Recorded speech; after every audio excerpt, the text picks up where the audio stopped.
I am cooking Alaska pollock fish nuggets. Alaska pollock. There you go. I'm going to fry with some veggies, potatoes, and some carrots. I-fry ko sila kung hot.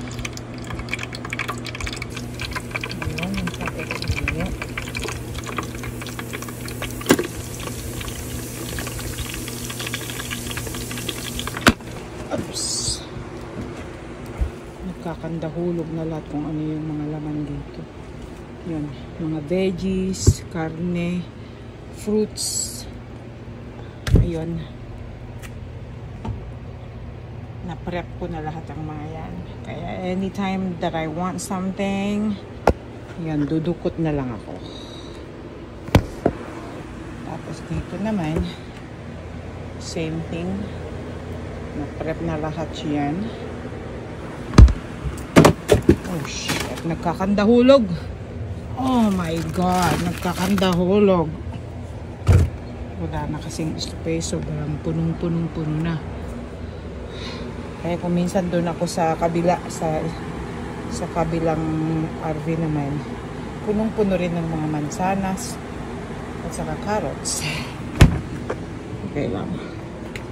At least ang importante, may mga pagkain ako.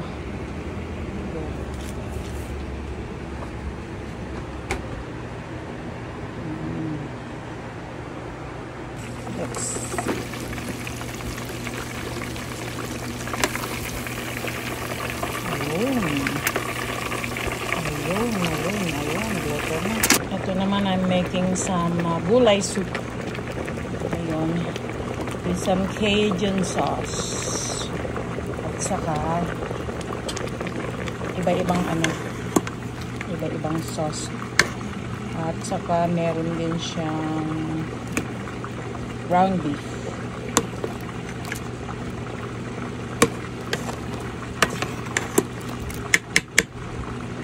Soup.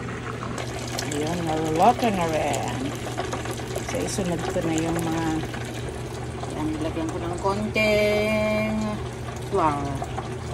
Yung aking potatoes and carrots. Ayun, kain na.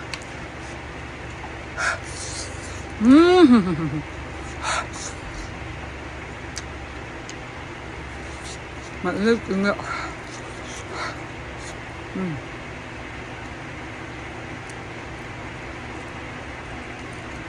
Mainit. It's hot.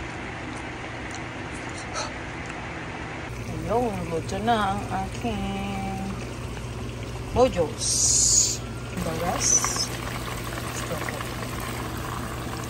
Ayun, naluto na ang aking ibang potatoes and carrots.